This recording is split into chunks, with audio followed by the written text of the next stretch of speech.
প্রতিবন্ধিতামূলক অন্তর্ভুক্তি সমাজ গড়ি, সামাজিক অগ্রগতি ত্বরান্বিত করি। এই প্রতিপাদ্যকে সামনে রেখে সারা দেশে উদযাপিত হয়েছে 34তম আন্তর্জাতিক এবং 27তম জাতীয় প্রতিবন্ধী দিবস 2025। প্রতি বছরের মতো এবারও এই বিশেষ দিনটিকে অর্থবহ ও প্রাণবন্ত করে তুলতে জাতীয় পর্যায়ে দেওয়া হয়েছে বিভিন্ন উদ্যোগ। এর অংশ হিসেবে এনপিসি বাংলাদেশ ও Bangladesh cricket board BCB physically challenge wing যৌথভাবে আয়োজন করেছে ফিজিক্যালি চ্যালেঞ্জ ক্রিকেট টুর্নামেন্ট 2025। এটি এমন একটি প্রতিযোগিতা যা প্রতিবন্ধী ক্রীড়াবিদদের সক্ষমতা, প্রতিভা ও দৃঢ় মানসিকতার এক উজ্জ্বল উদাহরণ তুলে ধরেছে। দিবসের সূচনা হয়েছে 3 ডিসেম্বর 2025 সকাল 10টায় বিসিবি একাডেমি ভবনের সামনে বর্ণাঢ্য উদ্বোধনী র্যালির মাধ্যমে। তো আমি সর্বপ্রথম বিসিবি এবং এনপিসিকে ধন্যবাদ জানাচ্ছি। 2017 সাল থেকে আমাদের উইং থাকলো, কিন্তু এত বড় পরিসরে লাইভ টেলিকাস্টে এরকম বড় পরিসর টুর্নামেন্ট হয় নাই। তো সেজন্য আমি এই আয়োজনকে সাধুবাদ জানাচ্ছি। আমরা 2022 সালের পর এই 3 বছর পর আমরা ক্রিকেটে আবার ফিরতে পেরেছি। আমরা চাই এই ধারাবাহিকতা কন্টিনিউ থাকুক। এই র্যালিতে অংশ নিয়েছে এনপিসি বাংলাদেশের সভাপতি মোহাম্মদ মাসুদুল হাসান, বিসিবির পরিচালক ও বিসিবি ফিজিক্যালি চ্যালেঞ্জ উইং এর চেয়ারম্যান জনাব মোহাম্মদ জুলফিকার আলী খান, এনসিপি বাংলাদেশের যুগ্ম সম্পাদক ও বাংলাদেশ জাতীয় ক্রিকেট দলের সাবেক ক্রিকেটার মোহাম্মদ সানোয়ার হোসেন, এনপিসি বাংলাদেশ ও বিসিবি ফিজিক্যালি চ্যালেঞ্জ উইং এর নির্বাহী সদস্যবৃন্দ। ফিজিক্যালি চ্যালেঞ্জের যে সমস্ত খেলোয়াড় আছে, বিশেষ করে ক্রিকেটার, এদেরকে আমরা বিভাগ পর্যায়ে একীভূত করে একটি ন্যাশনাল টিম করে আমরা আগামীতে সামনে আমরা এগোবো। এদেরকে ফোকাস করার যত রকমের প্রচেষ্টা, সেটি আমাদের এই কমিটি, বিশেষ করে বিসিবির যে ফিজিক্যালি চ্যালেঞ্জ উইংসটা আমরা চেষ্টা করে যাচ্ছি, যা এদেরকে আমরা সামনে এগিয়ে নিয়ে যাওয়ার জন্য। বাংলাদেশ ক্রিকেটের আমরা কিন্তু হাঁটি পাওয়া করে মহিলাদের সাকসেস আছে, এইজ লেভেলের সাকসেস আছে, বড় টিমের সাকসেস আছে। এই সাকসেসটা পেতে কিন্তু অনেক কষ্ট, অনেক মানে আপনার ইনভেস্টমেন্ট করতে হয়েছে। বাংলাদেশ ক্রিকেট বোর্ডকে বলেন বা বাংলাদেশকে বলেন, অনেক ইনভেস্টমেন্ট করতে হয়েছে। আমরা যদি সেম ওয়েতে আমরা যদি আমাদের ফিজিক্যাল চ্যালেঞ্জ ছেলেদের জন্য বা হুইল চেয়ার বা ব্লাইন্ড ক্রিকেট এদের জন্য যদি আমরা এর 20-25% এফোর্টটা দেই, আমার মনে হয় আমরা হয়তো অনেক বেশি সাকসেস বাংলাদেশের জন্য এনে দিতে পারবে এরা। এছাড়াও উপস্থিত ছিলেন জাতীয় দলের সাবেক ক্রিকেটার আব্দুর রাজ্জাক। তিনি বলেন, যারা ফিজিক্যালি চ্যালেঞ্জড ওনারাও যে এইভাবে ক্রিকেট খেলছে, মানে এটা দেখে আমি মাঝে মধ্যে কয়েকটা দেখে আমি ভয়ও পেয়েছি যে আসলে সম্ভব কিনা এইভাবে।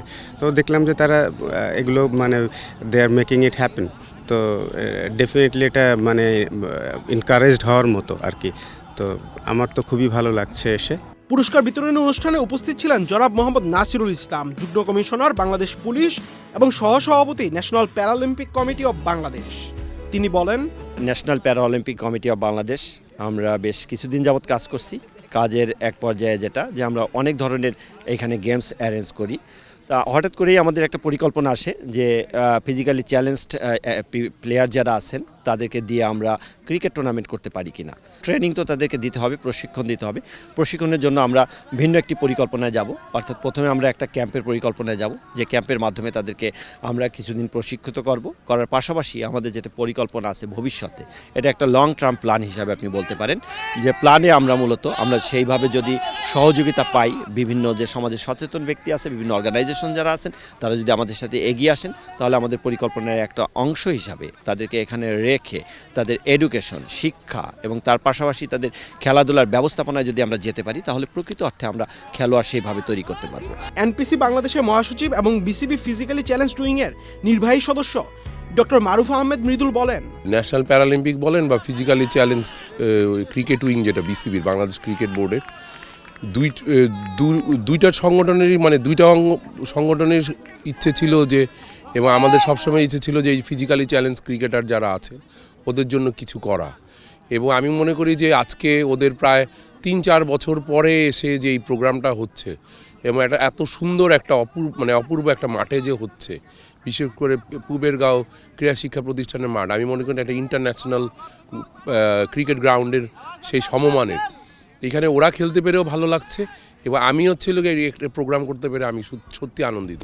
উপস্থাপনায় ছিলেন এনপিসি বাংলাদেশ ও বিসিবি ফিজিক্যালি চ্যালেঞ্জ উইং এর নির্বাহী সদস্য জনাব মোহাম্মদ হেদায়েতুল আজিজ, যিনি একজন হুইল চেয়ার ব্যবহারকারী। বাংলাদেশ ক্রিকেট বোর্ড এবং ন্যাশনাল প্যারা অলিম্পিক সহযোগিতায় আমরা এই খেলাধুলা মাঠে পর্যায়ক্রমে ফিজিক্যাল চ্যালেঞ্জ ক্রিকেট টিম এখন যেহেতু হয়ে যাচ্ছে, তারপর আসবে হুইল চেয়ার ক্রিকেট, তারপর আসবে ব্লাইন্ড ক্রিকেট, এইভাবে পর্যায়ক্রমে খেলাধুলা চলবে এবং আমার বিশ্বাস যে এই খেলাধুলাগুলো বিভাগীয় পর্যায়ে লিগ আকারে ফ্র্যাঞ্চাইজি বিভিন্ন ক্লাব পর্যায়ে খেলাধুলা হলে ভবিষ্যতে ইনশাল্লাহ আমরা আমাদের যে স্বপ্ন যে বাংলাদেশে physical challenge cricket team, wheel chair cricket team এবং ব্লাইন্ড ক্রিকেট টিমের জাতীয় টিম গঠন, সেই লক্ষ্যে আমরা এগোচ্ছি। ফিজিক্যালি চ্যালেঞ্জ ক্রিকেট টুর্নামেন্ট 2025 প্রতিবন্ধী ক্রীড়াবিদদের জন্য একটি গুরুত্বপূর্ণ মঞ্চ, যেখানে তারা নিজেদের প্রতিভা আত্মবিশ্বাসের সঙ্গে প্রকাশ করতে সক্ষম হলো।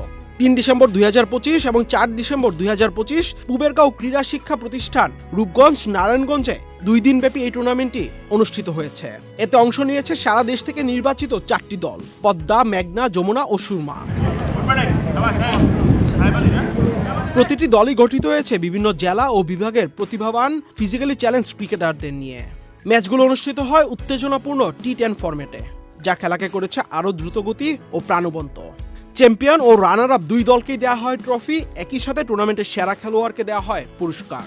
এই উদ্যোগের মূল লক্ষ্য হলো প্রতিবন্ধী ক্রীড়াবিদদের জন্য সমান সুযোগ এবং অংশগ্রহণ নিশ্চিত করা, ক্রীড়ার মাধ্যমে আত্মবিশ্বাস, নেতৃত্ব ও সামাজিক অন্তর্ভুক্তি বৃদ্ধি করা, দেশের ক্রীড়া উন্নয়নে ফিজিক্যালি চ্যালেঞ্জ অ্যাথলেটদের অবদানকে আরও স্বীকৃতি দেওয়া এবং ভবিষ্যতে আন্তর্জাতিক টুর্নামেন্টে অংশগ্রহণের জন্য সম্ভাবনাময় ক্রিকেটারদের প্রস্তুত করা।